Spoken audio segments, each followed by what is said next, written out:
Hello everyone, welcome to our channel. आज MCQ-68 रे भाषा और व्याकरण केतक प्रश्न आलोचना करिबा। प्रथम प्रश्न रही वाक्य पदीय व्याकरण ग्रंथर स्रष्टा किए। ऑप्शन रही पाणिनि, कात्यायन, भर्तृहरि, पतंजलि। सठिक उत्तर होची भर्तृहरि। परवर्ती प्रश्न अष्टाध्यायी हेउछि मनीष ज्ञान और चिंता शक्तिर एक अतुलनीय कीर्तिस्तंभ। यह केउं भाषाविद मत?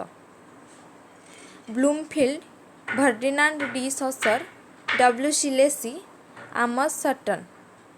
अष्टाध्यायी हेउछि मनीष ज्ञान और चिंता शक्तिर एक अतुलनीय कीर्तिस्तंभ। यह ब्लूमफिल्ड मत प्रदान करथिले। नेक्स्ट क्वेश्चन हेउछि केउं भाषा तत्वविद प्रथमे जुक्ति उपस्थापन करथिले ग्रीक, लाटिन और संस्कृत भाषार मूल गोटिए। ऑप्शन हेउछि Raghunath Murmu, sir William Jones, Golok Bihari Dhal, Amos Sutton. सठिक उत्तर हेउछि sir William Jones. Next question Harinamamrita व्याकरणर स्रष्टा किए? विद्यापति, सत्यस्वरूप मिश्र, जीव गोस्वामी, विश्वम्बर विद्याभूषण। हरिनामामृत व्याकरण स्रष्टा हेउछन्ति जीव गोस्वामी। नेक्स्ट क्वेश्चन तुलसी रामायण केउं भाषा रे लिखित? तेलुगु, अवधी, मैथिली, तामिली। तुलसी रामायण अवधी भाषा रे लिखित। नेक्स्ट क्वेश्चन हेउछि एक निर्दिष्ट भाषाभाषी अंचलर भाषार केतोटी गठन स्तर थाए? 2टी, 3टी, 5टी, 10टी। सठिक उत्तर हेउछि 2टी स्तर थाए, स्थिर गठन स्तर एवं परिवर्तनशील स्तर। परवर्ती प्रश्न समापिका क्रिया रे उभय कर्तु और कर्मवाच्य रे केतोटी कालर प्रयोग अछि? 4टी, 5टी, 6टी, 7टी। सठिक उत्तर हेउछि 6टी।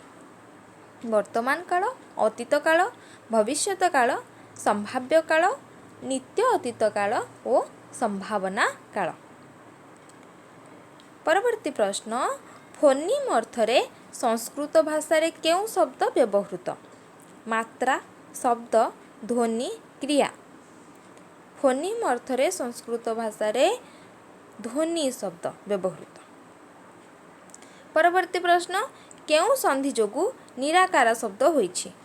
स्वर संधि, व्यंजन संधि, विसर्ग संधि, कोनोसिटी नुहे। सठिक उत्तर हेउछि विसर्ग संधि।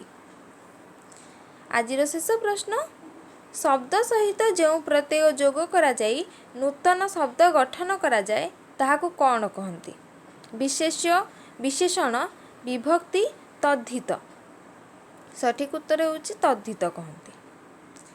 एथिला आजिर MCQs जहाँकि वर्तमान आम आलोचना कले।